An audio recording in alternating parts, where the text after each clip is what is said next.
Sudah terlihat Pak Edi? Sudah ya? Coba tinggal di slide show. Oke, baik. Oke. Clear Pak Edi? Baik. Eh, Bapak dan Ibu sekalian, hari ini kita akan coba mendiskusikan tentang pediatric stomach care, complication dan manajemen. Baik Bapak dan Ibu, kegiatan kita pada hari ini mudah-mudahan kita bisa saling berbagi.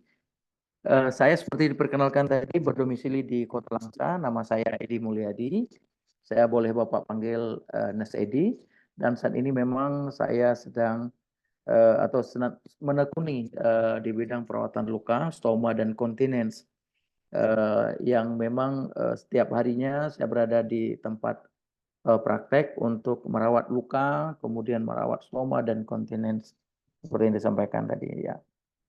Kemudian Bapak dan Ibu berbicara tentang stoma, tentunya pada slide yang akan saya tampilkan ini akan ada dokumen-dokumen dalam PPT ini yang sebelumnya ini akan saya disclaimerkan bahwa dokumen dan gambar yang ada atau video yang nanti akan kita putarkan ini hanya sebagai keperluan untuk pengetahuan dan telah mendapatkan persetujuan dari yang terlibat di dalam kegiatan kita ini sehingga nanti tidak menimbulkan hal yang tidak kita inginkan. Nah, sebagai dalam perjalanan diskusi kita ini, saya sudah coba melakukan beberapa pedoman untuk topik yang akan kita laksanakan atau overview-nya adalah pertama pendahuluan, nanti kemudian konsep stoma, kemudian komplikasi peristomal, kemudian ada hak ostomet dan kesimpulan. Jadi ada 6 poin inti yang akan kita diskusikan pada kesempatan yang berbahagia ini. Tadi saya pikir sudah banyak sekali yang dibahas oleh Dr. Darni terkait dengan malformasi, jadi sangat luar biasa. Saya hanya ingin melanjutkan kira-kira kalau ada kondisi pasien dengan malformasi kongenital, terutama gastrointestinal, yang mengharuskan pasien-pasien dilakukan pembedahan, terutama untuk membuatkan stoma. Saya akan melanjutkan bagaimana stoma ini kita rawat, ya, bagaimana menangani kelainan atau komplikasi yang terjadi akibat pemasangan stoma. Karena kita tahu bahwa Bapak dan Ibu sekalian, terutama di Indonesia, terutama di tempat saya atau umumnya di Indonesia, permasalahannya masih identik di seluruh Indonesia, bahwa tenaga enterostomal therapy nurse atau enterostomal therapy nurse ini masih sangat terbatas. Jadi masih kurang, mungkin tidak sampai dari 1.000 orang, tidak sampai dari 1.000 orang tenaga yang kompeten di bidang perawatan stoma untuk perawatannya, yang punya sertifikat khusus untuk perawatan stoma. Kemudian luasnya Indonesia yang saat ini kita juga melihat terdiri dari pulau-pulau, kemudian terdiri dari tempat-tempat yang sangat tidak sama atau tidak terlalu identik. Jadi juga atau dengan budaya-budaya yang berbeda ini juga menjadi suatu tantangan yang sangat luar biasa di dalam enterostomal, dalam perawatan atau pelayanan enterostomal. Nah, Bapak dan Ibu, selain itu, selain tenaga tadi, juga kita tidak memiliki kecukupan kantong yang terstandar, ya. Jadi bukan hanya merawat stoma itu bukan hanya menggunakan kantong yang diberikan double tips atau kantong gula yang diberikan double tips, sehingga banyak sekali komplikasi-komplikasi. Kita tahu Bapak dan Ibu, pasien stoma yang dikenal dengan ostomet atau kita sering memanggil pasien stoma itu dengan ostomet, ya, menyebutkannya dengan ostomet atau orang dengan penyandang stoma, itu juga harus mendapatkan kualitas hidup yang layak, kualitas hidup yang baik. Jangan mentang-mentang dengan adanya stoma dia tidak bisa beraktivitas dengan baik. Ya, oleh karena itu, apapun yang dilakukan, apapun tujuan dari pembuatan stoma itu pasien harus betul-betul terlayani dengan bagus, kemudian mendapatkan kehidupan yang layak seperti kehidupan individu yang tidak dalam kondisi yang sakit. Nah, oleh karena itu Bapak dan Ibu, pembuatan stoma ini memang salah satu tindakan yang dilakukan untuk penyelamatan jiwa, ya, terutama pada anak, pada anak dengan anomali kongenital atau pada kondisi-kondisi misalnya terjadi perforasi usus, kemudian nekrosis, kemudian obstruksi, dan ada anastomosis, ya. Jadi ini ada salah satu cara atau tindakan yang akan dilakukan untuk melakukan penyelamatan jiwa atau penyakit-penyakit yang berhubungan dengan kebocoran karena misalnya terjadi peritonitis, kemudian terjadi appendicitis ya pada anak remaja, pada kondisi anak remaja. Nah, kondisi-kondisi seperti ini Bapak dan Ibu tentunya harus membutuhkan penanganan seperti yang dikatakan oleh Dr. Dani tadi, akan dilakukan pembedahan atau pembuatan stoma yang dilakukan untuk menyelamatkan jiwa pasien kita. Nah, pembuatan stoma ini juga dapat sebenarnya tadi untuk menyelamatkan, tetapi juga menyebabkan morbiditas, ya, menyebabkan kecacatan, bahkan tadi menyebabkan kematian, ya. Ini angkanya malah sangat tinggi. Nanti kita coba lihat. Ya, biasanya morbiditas ataupun komplikasi nanti akan terjadi pada stoma seperti terjadi nekrosis stoma, ya, nekrosis atau kematian pada jaringan stoma sendiri karena interupsi aliran darah, kemudian stenosis karena terjadi penambahan jaringan psikiatrik sehingga lubangnya menjadi kecil, tidak pas di tengah seperti disampaikan tadi. Kemudian juga ada prolaps, ya, karena tidak ditempatkan pada dinding usus yang pas, pada dinding abdomen yang bagus, misalnya pada rectus abdominus, ya. Kemudian juga bisa terjadi hernia insisional atau parastomal ileostomi.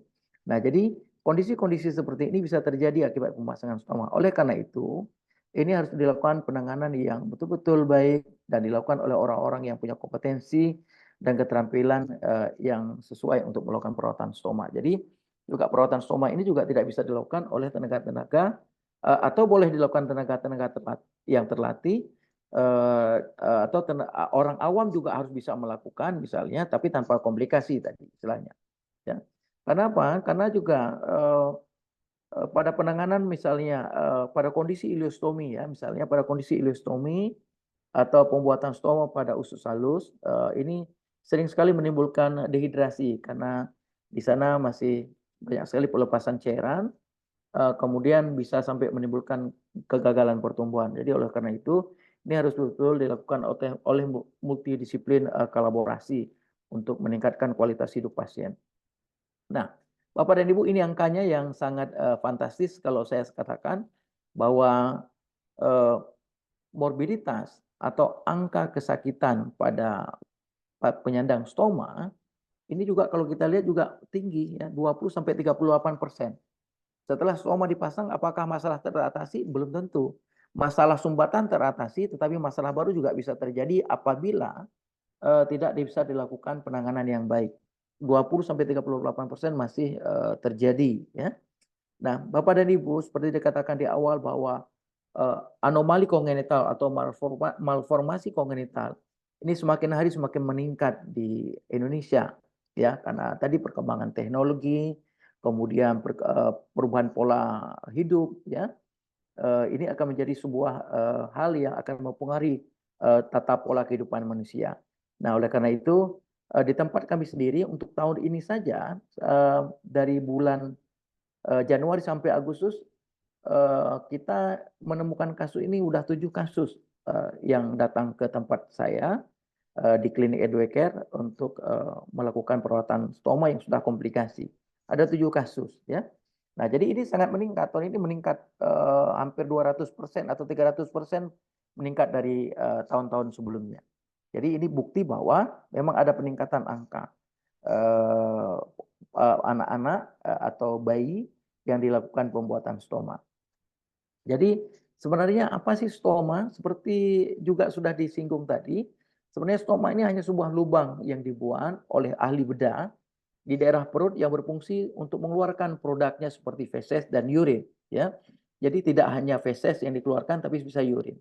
Pada kasus-kasus tertentu karena ada kelainan bladder atau ada masalah di bladder sehingga dilakukan anastomosis pada ureter ke usus halus sehingga dikenal dengan ileal conduit. Jadi keluaran yang dikeluarkan itu adalah urin. Jadi urin tidak dikeluarkan melalui vesika dan uretra, tetapi dikeluarkan melalui usus karena tadi ada persoalan di uretra atau di vesika urinaria. Nah, Nah, ini bisa sementara atau bisa permanen ya. Jadi stoma ini bisa dibuat sementara ataupun permanen, tergantung dari situasi dan kondisi pasien itu sendiri. Nah, tujuannya sudah sangat jelas. Tadi mengeluarkan feses, kemudian juga mengeluarkan urin. Kalau yang mengeluarkan feses karena memang ususnya ada persoalan, tadi ada masalah, misalnya terjadi hisprung, kemudian terjadi atrisia ani misalnya ya. Kemudian intussusepsi atau invaginasi dan beberapa hal yang lain, misalnya kanker juga ya pada anak. Kemudian juga mengatasi obstruksi atau sumbatan karena biasanya juga bisa terjadi akibat penurunan peristaltik usus. Kemudian juga bisa mencegah komplikasi-komplikasi yang lain. Jadi itu tujuan pembuatan stoma sebenarnya, untuk menolong atau menolong supaya tidak terjadi komplikasi-komplikasi yang bisa mengancam jiwa. Ya. Nah, kemudian stoma ini sendiri punya tipe, ya, tergantung dari kondisi kesehatan pasien, sehingga dokter akan memutuskan membuat stomanya bagaimana bentuk stoma yang akan dilakukan. Apakah nanti posisi stomanya di usus besar atau kita sering kenal dengan kolostomi, atau dokternya nanti berdasarkan pertimbangan kondisi pasien harus dilakukan pembuatan di usus halus sehingga dinamakan dengan iliostomi, atau karena memang tadi pembuatan stoma ini juga diperlukan untuk mengeluarkan urin, sehingga ureter tadi saya katakan langsung dihubungkan ke usus halus sehingga nanti urinnya akan keluar melalui usus halusnya ke permukaan abdomen, ya, itu namanya ileal conduit. Jadi apapun bentuk stoma yang dilakukan, yang dibuat oleh dokter bedah, ini betul-betul sangat tergantung dari kondisi kesehatan pasien itu sendiri dan kebutuhan dari masalah kesehatan yang dialami. Tentunya ini harus dengan pertimbangan yang matang, tentunya dengan harus persiapan yang lebih baik seperti yang sudah disampaikan oleh pembicara pertama tadi. Nah, Bapak dan Ibu, kita juga harus mengenal stoma ini ada yang nanti normal dan ada yang tidak normal. Yang normal, kita bisa melihat stoma yang normal itu seperti yang digambar, baik yang di atas maupun di bawah. Ya. Jadi ini salah satu model dari stoma, yaitu double barrel. Itu bentuk stomanya berwarna merah segar, ya. Kemudian permukaan stomanya juga lembab, persis seperti bibir yang tidak bermasalah, ini bibir yang sehat, ya, lembab, kemudian berwarna merah, ya, jadi persis seperti itu. Kemudian kulitnya juga kulit di sekitarnya juga berwarna pink, yang menunjukkan bahwa vaskularisasi ke daerah stoma dan sekitar stomanya baik, ya. Nah, ini yang bagus. Kemudian tinggi stoma juga tidak boleh terlalu tinggi. 2-3 cm dari permukaan kulit abdomen. Itu biasanya dokter bedah akan memperkirakan seperti itu. Kenapa? Karena kalau terlalu besar atau kalau terlalu tinggi juga ini akan mengganggu penampilan. Ya, tidak terlalu menarik. Jadi nanti seperti belalai, maaf cakap kita sampaikan, seperti belalai tapir jadinya nanti agak panjang. Nah, kemudian jadi selalu lembab, ya, selalu lembab dan tidak ada kondisi-kondisi iritasi di sekelilingnya.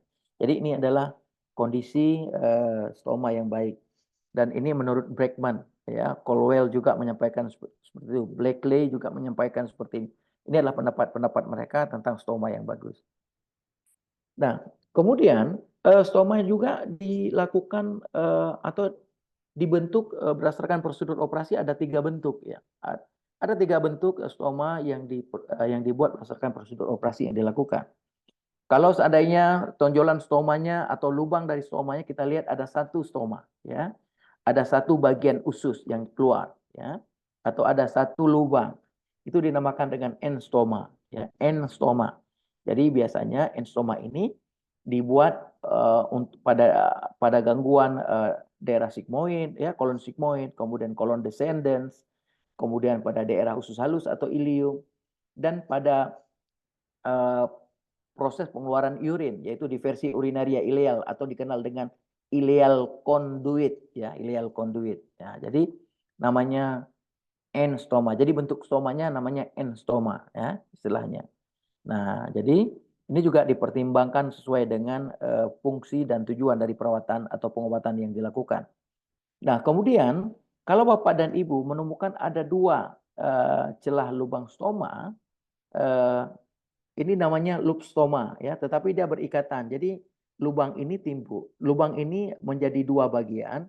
Dari satu sisi stoma yang dibuat, kemudian tidak dipotong secara kompleks. Jadi dipotong hanya separuh, kemudian keduanya diangkat ke atas ke permukaan dengan dibatasi dengan bridge biasanya. Biasanya ada pembatas ya, supaya tidak nanti stoma itu akan jatuh di awal-awalnya. Nah, jadi ada bridge, ada jembatannya untuk memisahkan antara lubang satu dengan lubang yang kedua. Nah, jadi ini juga sama biasanya hanya untuk mengistirahatkan. Jadi ini kalau yang N-stoma tadi lebih sering dilakukan, lebih sering tapi tidak juga mutlak ya pada pasien-pasien dengan pemasangan stoma yang permanen. Tetapi kalau loop stoma biasanya ini sifatnya hanya situasional, kemudian sifatnya hanya tentatif dan bisa saja nanti stomanya akan dianastomosis. Biasanya untuk mengistirahatkan usus yang mengalami trauma atau untuk mengistirahatkan usus yang mengalami misalnya kebocoran dan lain sebagainya. Nah, jadi ini dikatakan dengan loop stoma. Kemudian yang tadi sudah kita sebutkan di depan, ada juga model yang ketiga, double barrel stoma ya. Double barrel stoma, jadi ini juga kondisi stoma yang dibuat dipotong secara kompleks, jadi dipisahkan secara utuh, tidak saling menyambung dia. Jadi ada 2 bagian usus yang saling menyambung. Jadi dia hanya hampir mirip-mirip dengan loop stoma, tetap punya 2 lubang. Tapi kalau loop stoma tadi berdampingan lubangnya, kalau ini dia dipisahkan ya, karena dari bagian yang berbeda. Nah, kalau loop stoma tadi pada satu bagian yang dipotong tidak kompleks atau dipotong dengan sebagian sehingga menjadi 2 bagian yang bertujuan untuk juga mengistirahatkan stoma. Nah, kemudian kalau double barrel ini juga bisa juga sebagai bentuk operasi yang permanen dilakukan atau cuma untuk mendiversi kolon secara total sementara juga iya ya. Jadi kira-kira seperti itu. Jadi ada 3 model stoma. Kemudian Bapak dan Ibu sekalian, dalam melakukan perawatan stoma kita juga membutuhkan alat-alat yang memang lazim yang kita butuhkan. Kalau untuk mencuci stoma Bapak dan Ibu itu cukup dengan menggunakan air hangat biasa atau air biasa ya. Jadi kalau boleh air hangat atau boleh air yang biasa kita gunakan untuk melakukan cebok hari-hari atau untuk melakukan, jadi nggak perlu air steril. Jadi kadang-kadang ini ada pemahaman yang harus diperbaiki bahwa mencuci stoma itu nggak perlu pakai NaCl. Mencuci stoma itu cukup dengan air biasa, air mineral, kemudian air sama dengan air untuk kita mencebok kita atau mencebok pasien-pasien yang normal atau digunakan pada individu secara biasa. Nah, kemudian kita juga memerlukan kantong stoma. Kantong stoma ini ada yang one piece atau kantong dengan base plate-nya atau apa namanya ini perekatnya itu menempel. Ini namanya one piece. Tetapi ada juga kantong stoma yang memang kita gunakan yang model two piece.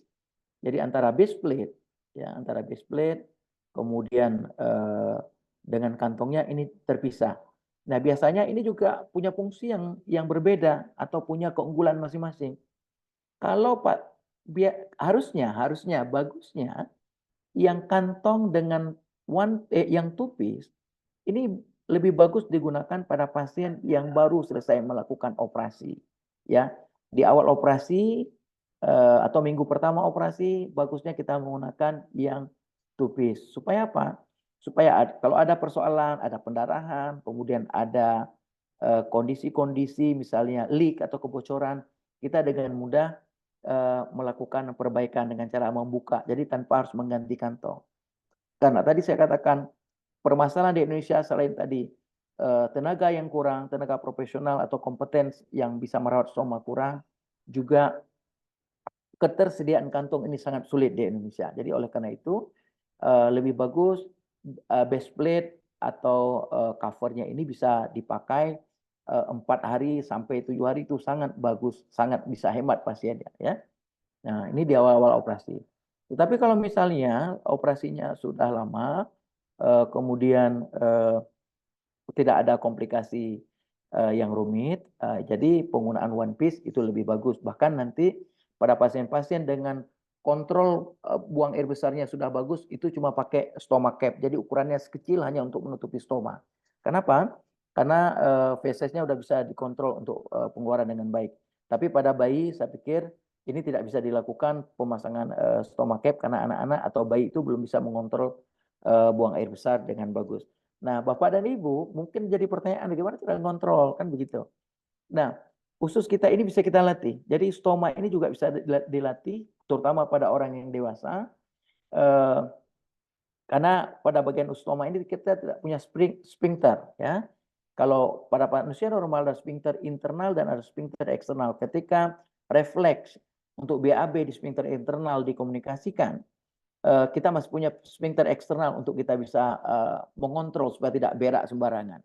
Tetapi kalau di stoma, di usus yang tadi dibuat menjadi stoma, itu tidak ada sphincter. Oleh karena itu, bagaimana salah satu upaya yang kita lakukan adalah melakukan irigasi untuk membuat pola BAB itu bisa terkontrol, terutama pada pasien yang sudah dewasa. Ya, oleh karena itu, BAB juga bisa dikontrol sehingga nanti pasien-pasien dengan stoma itu bisa hanya menggunakan kantong kecil hanya untuk menutupi stoma itu stoma cap.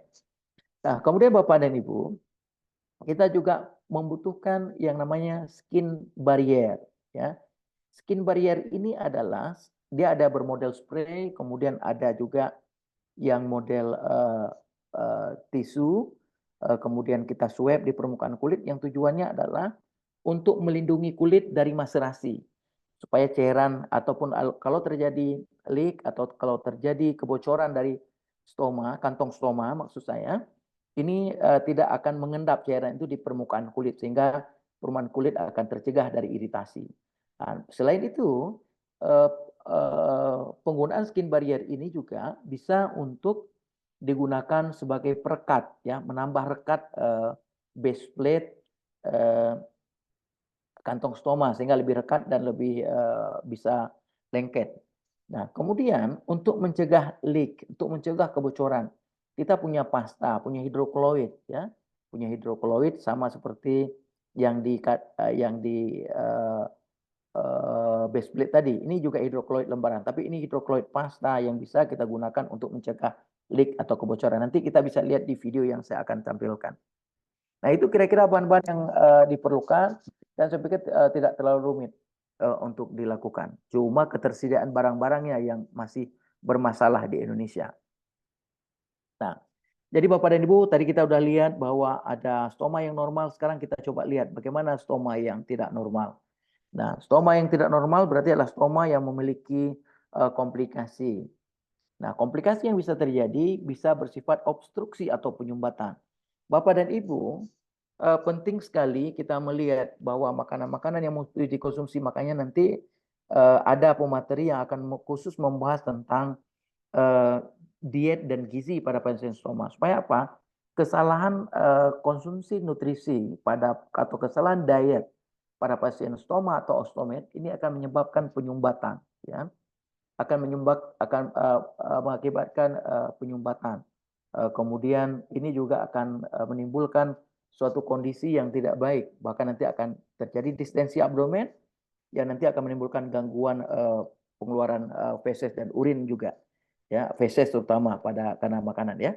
Nah, atau memang terjadi stenosis, ya, stenosis. Jadi kekakuan pada mulut stoma sehingga mengakibatkan lubang dari stoma ini menjadi lebih kecil, menjadi lebih kecil ukurannya sehingga feses yang dikeluarkan juga akan sulit. Nah, manajemen yang harus dilakukan kalau terjadi obstruksi atau terjadi stenosis misalnya, itu bisa dilakukan dengan melakukan dilatasi ya, menggunakan jari tangan yang sudah menggunakan handscoon, kemudian dikasih pelumas, kemudian dimasukkan jari terutama kelingking yang bisa digunakan kelingking.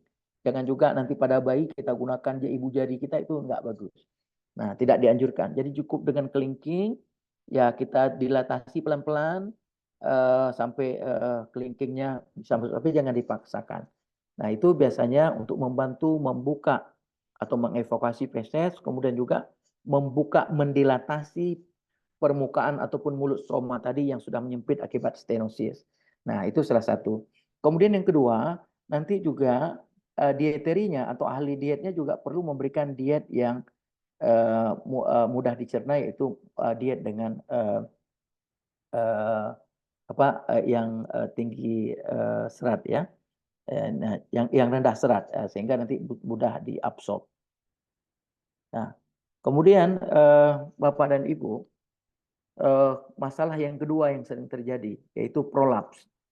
Karena stoma yang dibuat tadi tidak dilakukan stomacide atau pembuatan stoma tidak pada tempat yang tepat, ya, tidak dilakukan setting yang bagus, kemudian dibuat tidak pada otot rectus abdominus, sehingga membuat stoma menjadi tidak kuat dan mudah sekali terjadi prolaps, ya, atau keluar, jadi tidak pada tempatnya. Nah, kemudian ini stoma ini kalau seandainya terjadi kondisi seperti ini, Bapak dan Ibu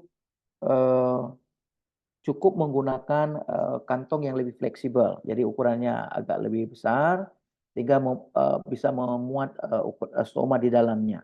Nah, kemudian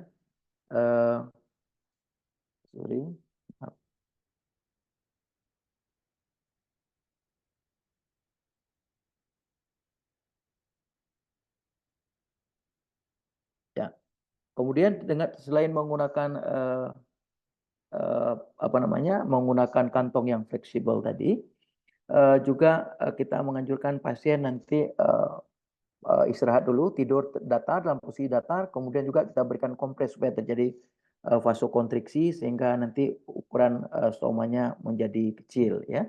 Nah, sehingga biasanya bisa mengkerut dan akan lebih mengecil. Nah, jadi itu kira-kira manajemen yang bisa dilakukan pada kondisi stoma yang prolaps.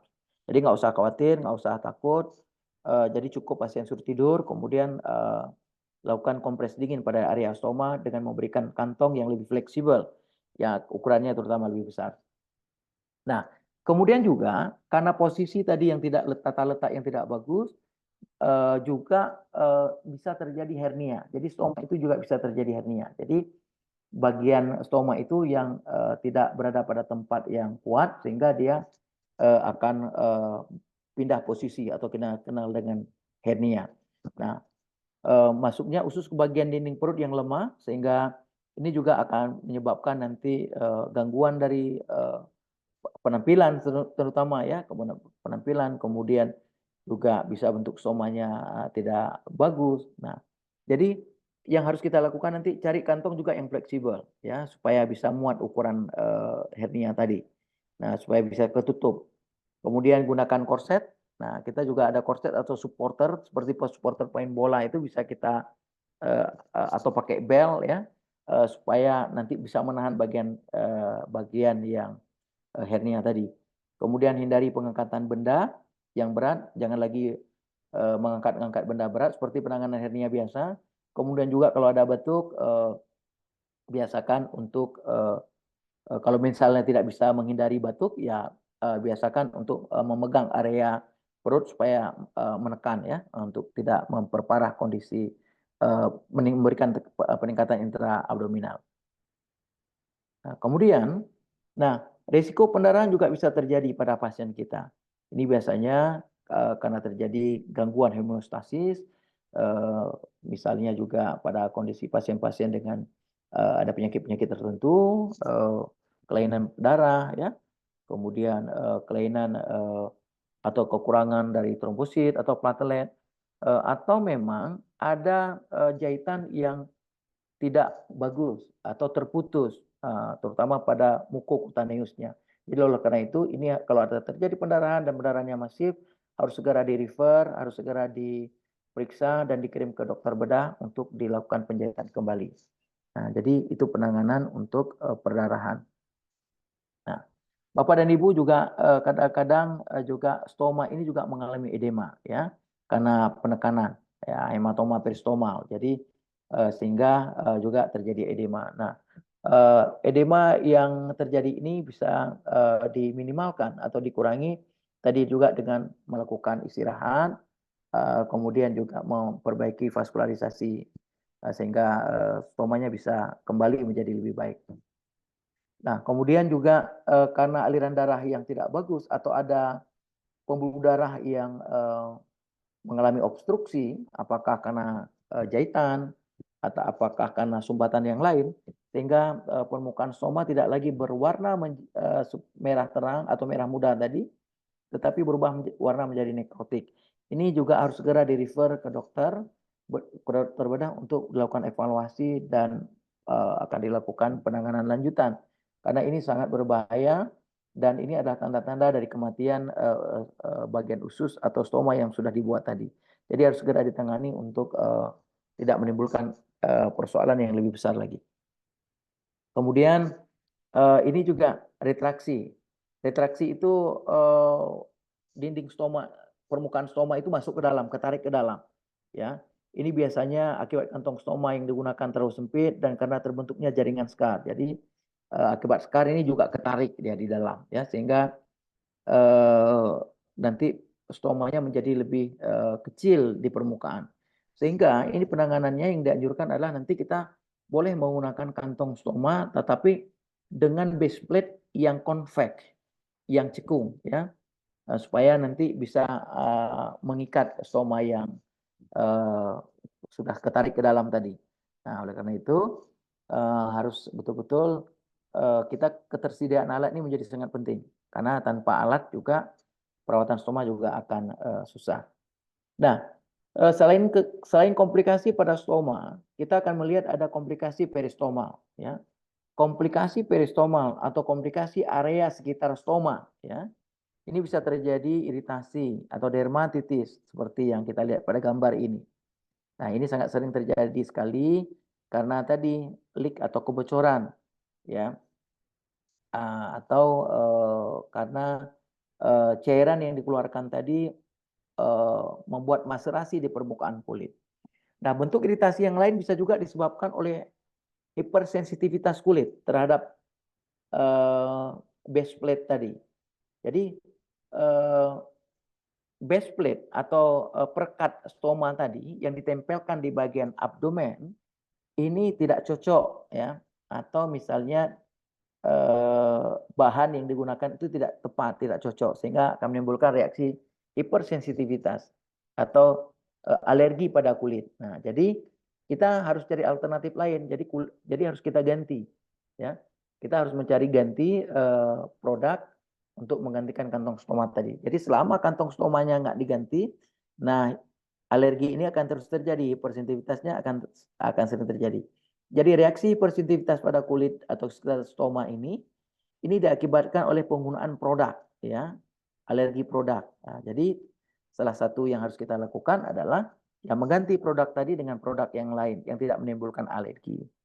Nah, jadi biasanya tanda dan gejalanya kita lihat gatal, ya, kemudian kemerahan pada kulit, nyeri. Nah, jadi itu yang kita temukan. Nah, jadi apa yang harus kita lakukan tadi? Cari penyebab iritasi. Kalau memang penyebab produk, ya harus kita ganti produknya. Kemudian sampai nanti dianjurkan juga memberikan kategori topical terapi untuk mengurangi reaksi alergi atau powder stoma atau stomicif yang kita taburkan di permukaan kulit untuk mengurangi iritasi tadi, ya. Kemudian juga boleh menambahkan seal atau tadi menambahkan perekat di sekeliling kantong stoma untuk menutupi kebocoran kalau itu disebabkan oleh cairan, ya. Nah, itu kira-kira yang mesti kita lakukan pada kondisi iritasi stoma tadi. Nah, kalau yang paling sering terjadi juga karena kebocoran cairan tadi, ya, karena kebocoran sehingga ini akan mengakibatkan iritasi pada permukaan abdomen yang sangat luas. Nah, ini juga akan mengganggu pasien dan juga akan memberikan kondisi yang tidak nyaman pada pasien seperti kita lihat di bawah ini. Nah, seperti ini juga sama, ya. Nah, jadi harus betul-betul tangani dengan baik. Nah, jadi ini seal yang kita gunakan boleh dalam bentuk yang seal yang dalam bentuk lembaran seperti ini, atau seal dalam bentuk pasta untuk melindungi ya, sehingga nanti air atau produk dari stoma sendiri tidak akan keluar ke luar kantong, itu yang kita harapkan. Kemudian juga tadi sudah kita lihat ada yang namanya skin barrier yang bisa diberikan, disemprotkan di daerah permukaan abdomen. Nah, Bapak dan Ibu, supaya saya katakan supaya pasien kita juga mendapatkan atau ostomed kita mendapatkan kualitas hidup yang layak atau ada peningkatan kualitas hidupnya. Ya jangan gara-gara stoma dia tidak bisa beribadah, jangan gara-gara stoma dia tidak bisa mengikuti kegiatan sosial, jangan gara-gara stoma dia tidak bisa bermain misal pada anak ya. Nah, jadi oleh karena itu ada 11 hak ostomed yang harus kita perhatikan. Yang pertama tentunya sebelum dan sesudah pasien dilakukan pembuatan stoma wajib mendapatkan konseling ya. Di preoperasi di sini konseling yang harus diberikan bagaimana persiapan pasien yang akan dilakukan operasi baik dilakukan oleh dokter, nurse maupun tim kesehatan yang lain. Jadi pasien harus mendapatkan banyak informasi sehingga dia pada saat akan diberikan stoma dan pada saat tersadar dari operasi dia akan melihat bahwa ada perubahan bentuk dari tubuhnya dan pasien bisa menerima dan sehingga tidak akan terjadi gangguan body image yang akan menimbulkan kondisi gangguan psikologis pada pasien. Begitu juga post operasi. Post operasi pasien tidak selesai urusannya. Jadi kita harus edukasi apa yang boleh dia makan, bagaimana dia mengkonsumsi makanan, bagaimana dia mempersiapkan makanan. Kemudian juga bagaimana dia harus mendapatkan kantong, bagaimana ciri kantong yang baik, bagaimana cara memasang kantong. Jadi itu tugas kita ya. Terutama para enterostomal pasca operasi wajib memberikan edukasi supaya pasien pulang sudah mendapatkan informasi yang jelas dan mendapatkan kebutuhan-kebutuhan yang diperlukan. Nah, kemudian seperti tadi sudah kita juga diskusikan, stoma pasien ini harus dibuat pada tempat yang tepat. Tidak di daerah oblik, musculus oblik ya. Tapi harus dibuat pada rectus abdominus, pada otot yang kita raba keras di pinggir umbilikal kita.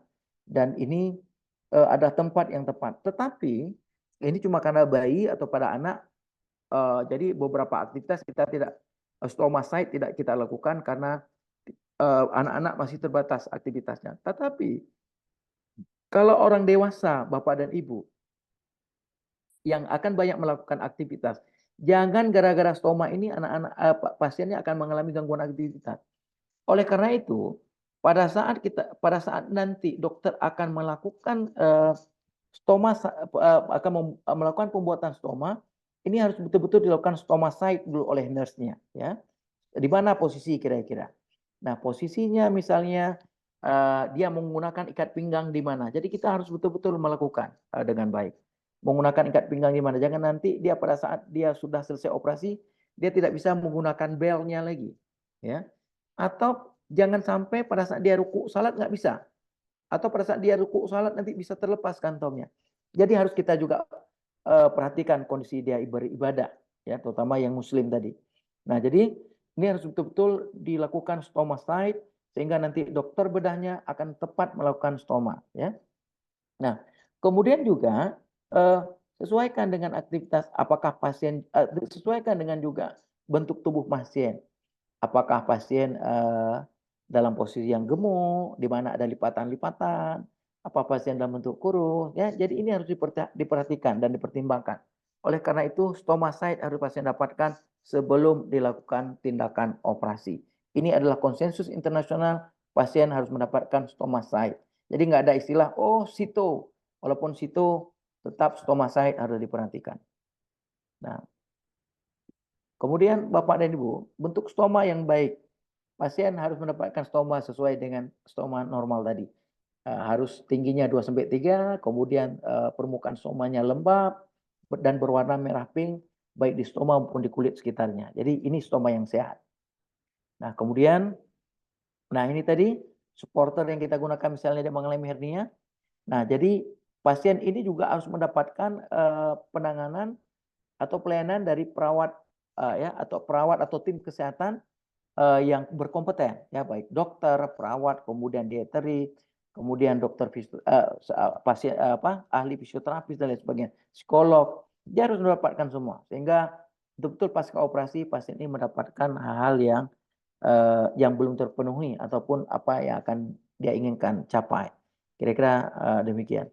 Nah, kemudian dia juga harus mendapatkan dukungan emosi. Jadi jangan ditinggalkan terutama oleh keluarga, ya. Jangan mentang-mentang buat soma jadi keluarga saja udah jijik melihatnya. Jadi apalagi ke orang lain. Jadi ini juga akan mengakibatkan kemunduran, akan terjadi gangguan konsep diri pada pasien itu yang harus dijaga. Nah, kemudian pasien juga harus memiliki instruksi individu. Maknanya adalah pasien harus bisa menentukan kapan dia harus bisa melaksanakan tugas, kapan dia harus melakukan kegiatan sosial, kapan dia melakukan kegiatan ibadah. Jangan gara-gara kondisi pemasangan stoma ini kegiatan-kegiatan itu akan tidak bisa dilakukan sehingga dia tidak memiliki sesuatu yang penting di dalam hidupnya. Nah, ini ketika salah satu pasien yang kita lakukan irigasi. Ya, tujuannya tadi beberapa kali kita melakukan irigasi untuk menetapkan pola. Karena ingat, usus ini juga dipersarafi oleh saraf otonom yang tidak bisa kita perintah.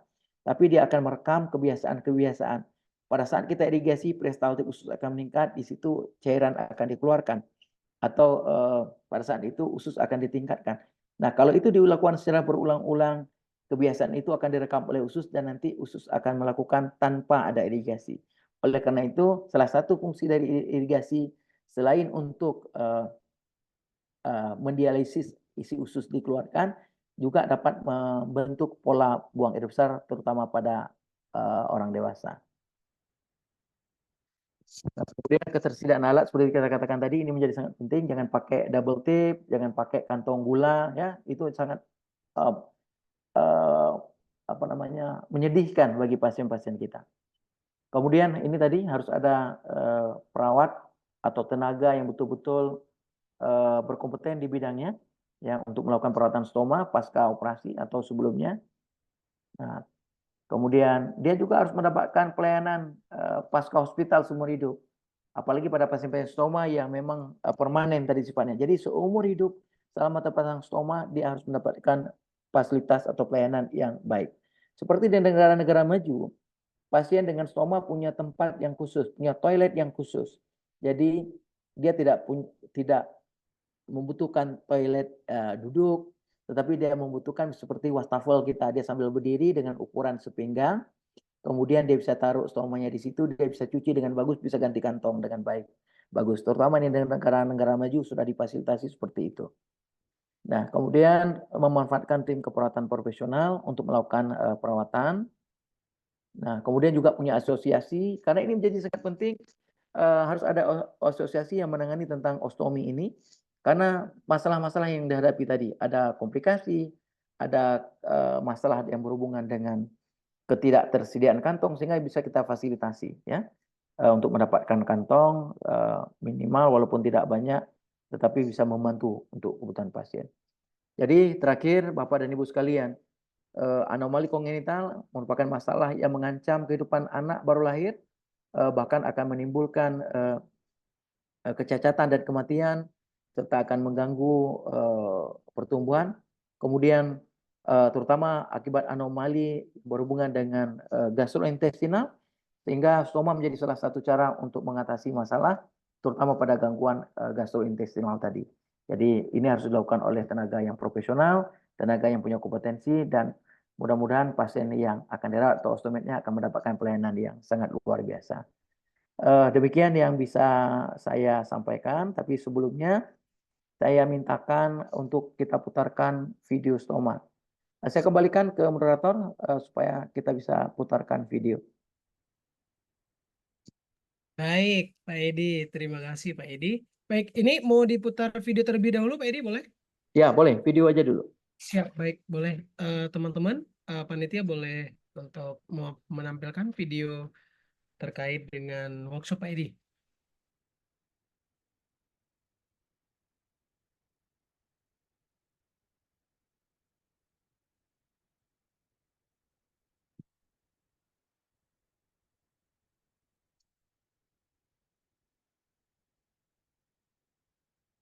Oke.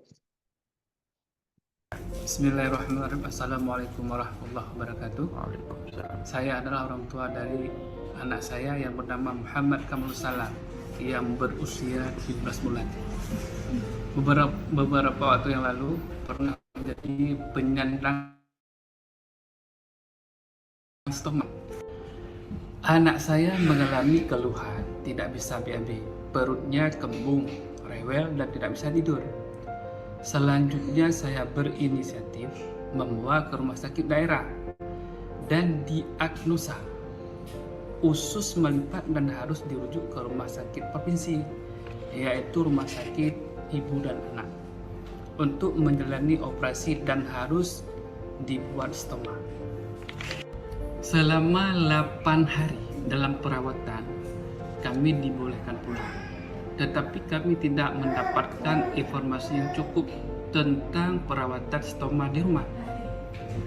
Sehingga saat pemasangan stoma, saya dan istri saya kesulitan yang mengakibatkan perut atau area stoma lecet dan menimbulkan masalah baru bagi anak saya. Kesulitan kantong stoma juga menjadi kendala bagi kami.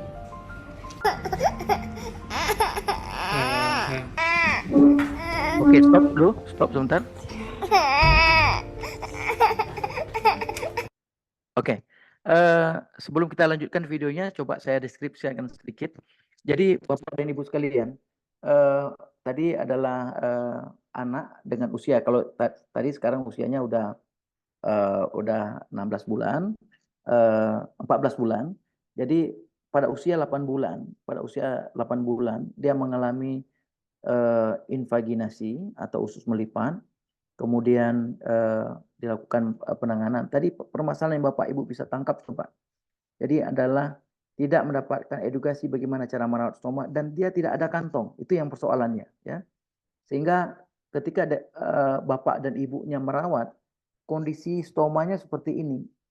Dan yang dilakukan di rumah ini beberapa hari.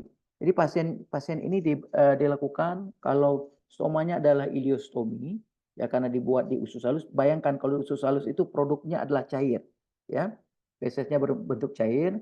Kemudian ini tipe stomanya atau bentuk stoma berdasarkan operasi adalah loop stoma, ya. Nah, jadi terjadi leak atau kebocoran sehingga terjadi iritasi. Nah, coba slide berikutnya, lanjut videonya.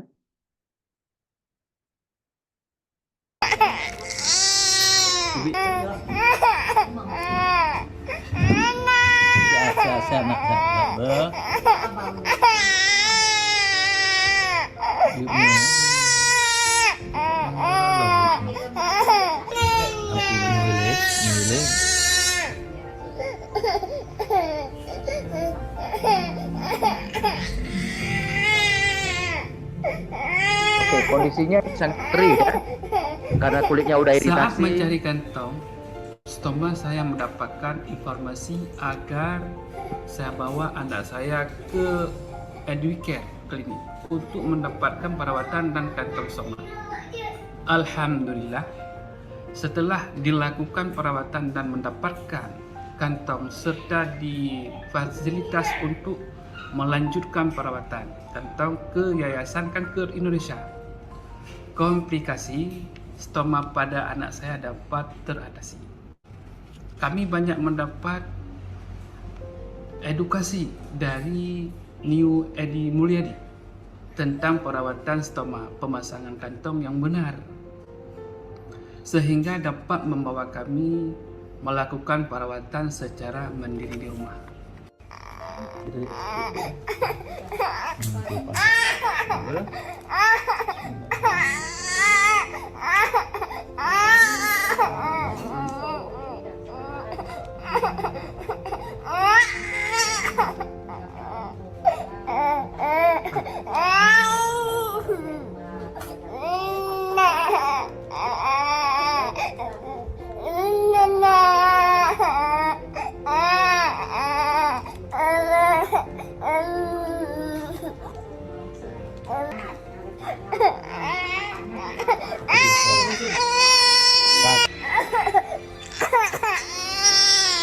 betul. 6 bulan setelah pemasangan stoma, dokter memutuskan untuk melakukan penyambungan kembali dan menutup stoma. Saya menyampaikan terima kasih kepada semua pihak yang telah membantu kami, dan saya berpesan kepada seluruh orang tua yang memiliki anak dengan stoma agar tidak menyerah, apalagi berputus asa. Ya, semoga cerita ini bisa menjadi motivasi dan inspirasi bagi kita semua. Assalamualaikum warahmatullahi wabarakatuh.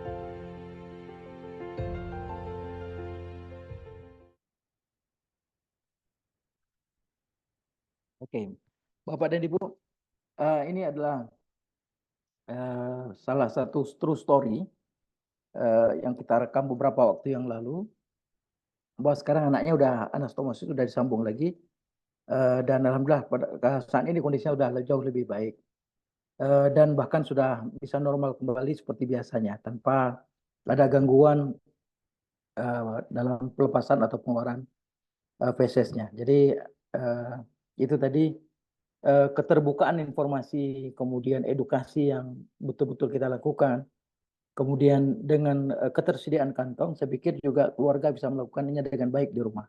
Ya, sehingga tadi lihat pada saat kita edukasi bagaimana cara melakukan marking untuk ukuran stoma, ya, supaya nanti tidak terlalu besar dan tidak terlalu kecil. Sehingga pada saat penempelan memang agak rumit, agak sulit, tetapi harus betul-betul kita ajarkan bagaimana caranya supaya tidak terjadi kebocoran, ya. Sehingga tadi 6 bulan setelah pembuatan stoma tadi, dokter sudah memutuskan untuk dilakukan anastomosis dan hasilnya bagus. Bisa saya minta satu video lagi sebelum kita diskusi? Boleh, Pak Edi, saya persilakan.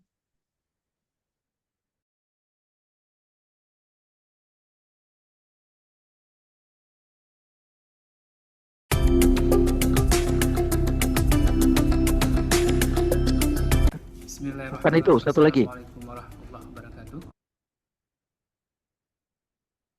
Yang testimoni ya.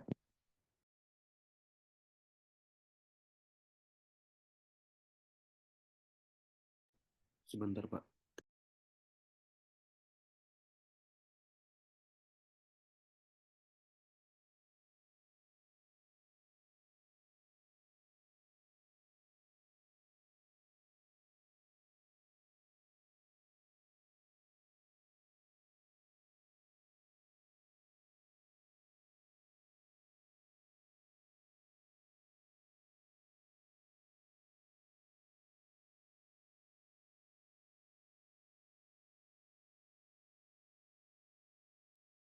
Ya, jadi dukungan dari keluarga atau support system yang dibutuhkan untuk pasien stoma itu sangat penting, Bapak dan Ibu, ya. Seperti tadi anak-anak masih ada orang tuanya, atau misalnya orang dewasa ada pasangannya, ada keluarganya yang mendukung. Saya pikir ini menjadi salah satu support system yang lebih bagus, sehingga para penyandang stoma itu akan menjadi lebih bisa menjalani kegiatan atau kehidupannya dengan lebih baik.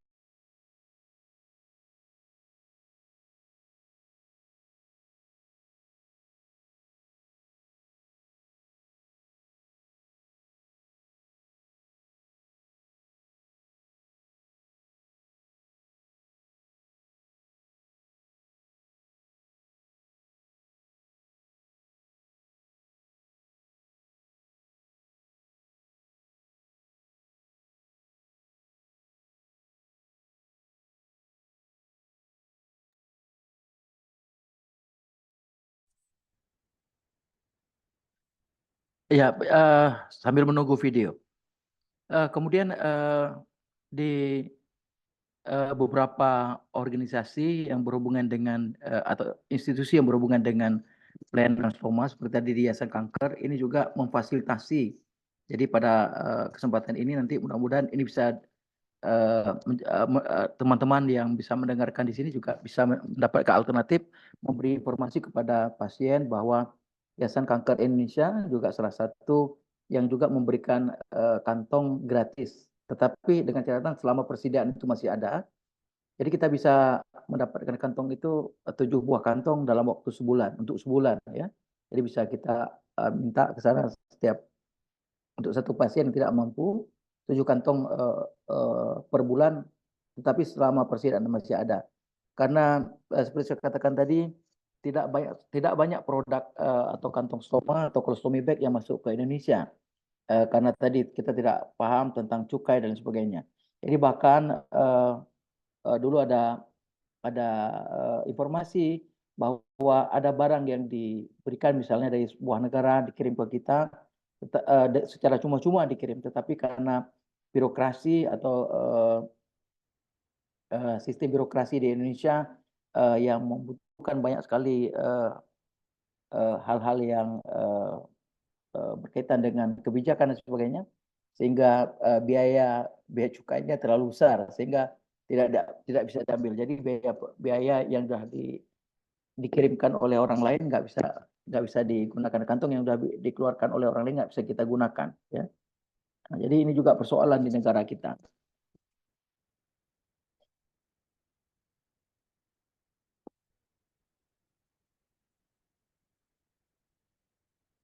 Oke, videonya itu ya, betul.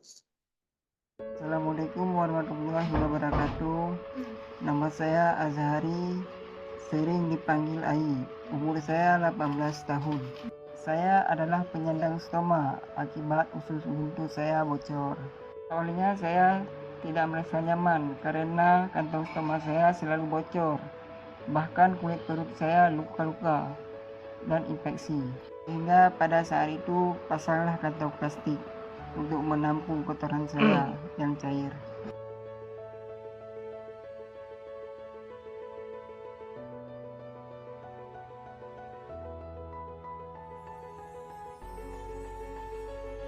Apa ya kalau nemu gambar? Kenapa ya?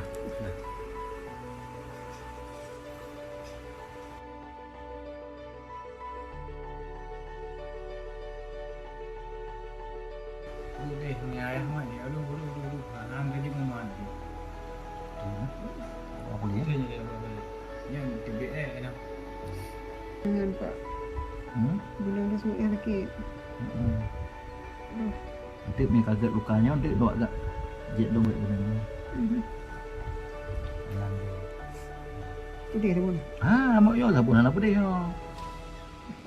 Sabun wangi dan apa deh? Sabun khusus. Juan, aman ya? Yang TBE ke Sama lagi dah ini masih pakai i biasa mendem. biasa. Anak pakai info iya. Nah, kan dulu ano ya? Pakai tempel. Oke, stop sebentar.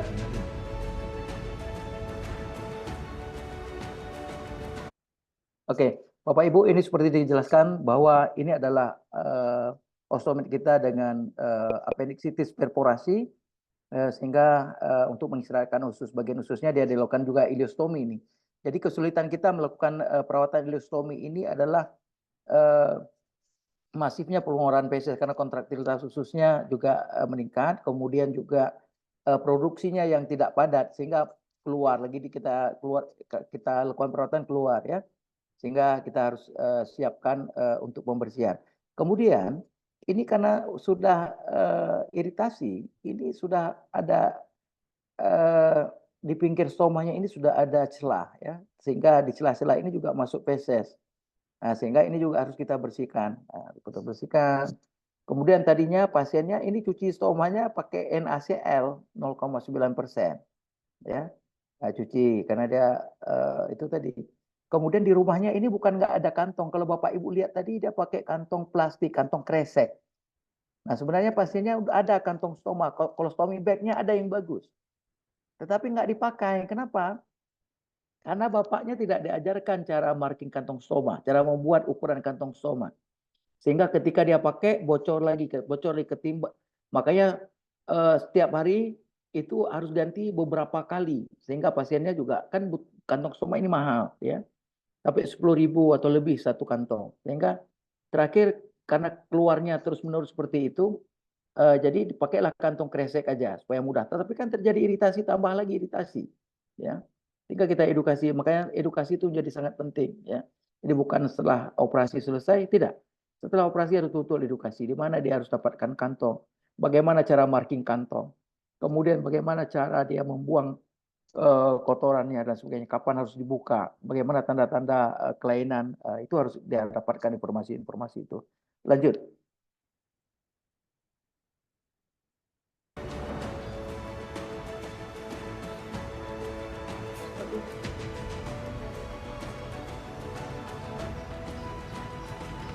Panen na sakit ni? Panen na sakit. Sakit bak kepikir mentang sakit. Ini tu ni.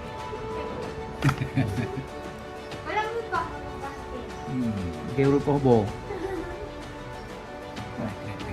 Yang kau ni. Kau pak.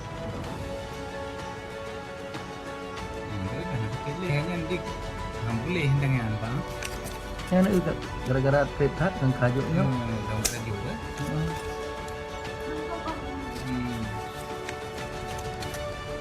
Sebenarnya kekok kena adanya. Saya awak hang juga di Banjara. Tahu lagi kau? Draw itu.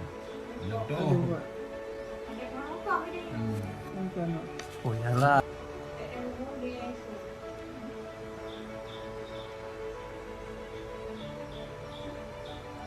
Sih kan dah terus itu benar.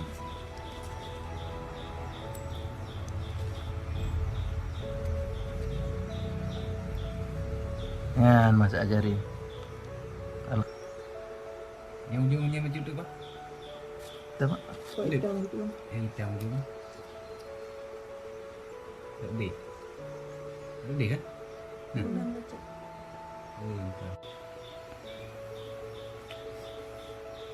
Yang kejip mahip-mahip ke? Boleh. Dia betul dah.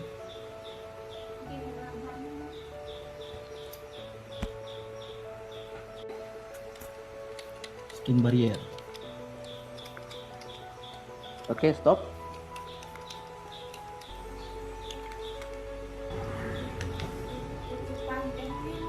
Agak dimundurkan dikit. Dimundurkan dikit Bang Dafa. Ya, stop.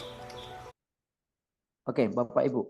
Ini yang tadi sebagai seal yang pasta, ini seal pasta, hidroklorid pasta kita berikan di bagian pinggir stoma untuk mencegah leak atau kebocoran. Kemudian yang di tangan saya ini adalah skin barrier, kita spray di pinggir untuk mencegah juga maserasi dan membuat pelengketan lebih baik lagi.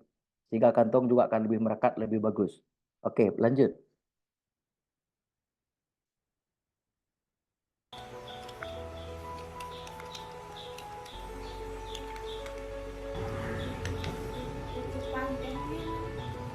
Aku ini.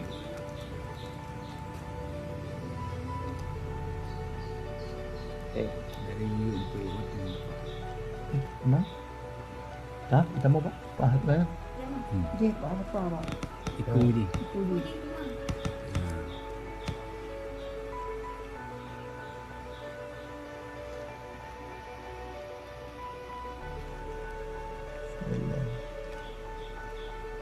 Pantai batu batu.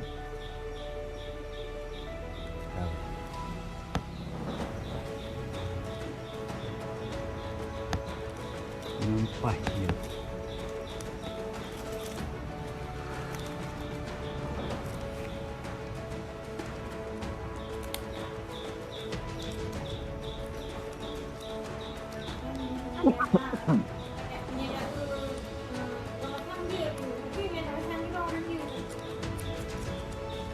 Yo Pak, kata Ini ada bandung dia.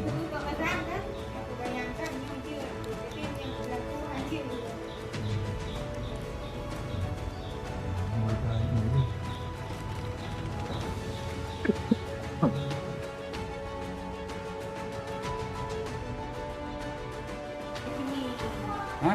Ini nih. Tinggal rasa. Tinggal rasa. Oke, stop, Nah, kita stop. tes dulu. Ambil video. Gak pernah.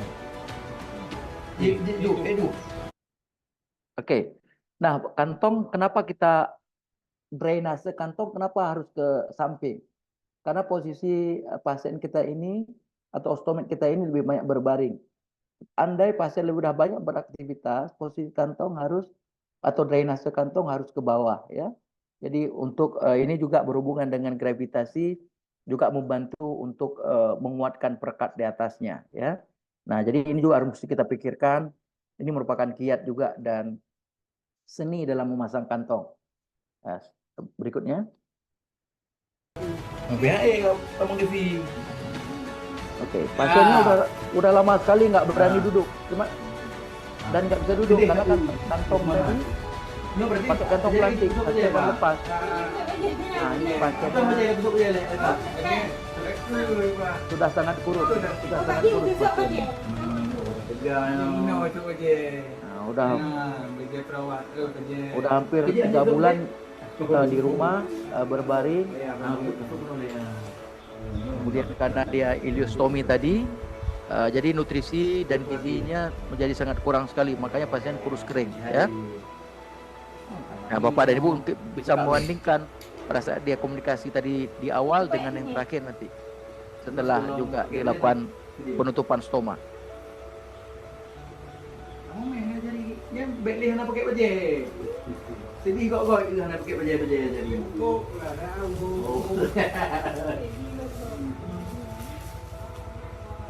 Iban ajari mantap.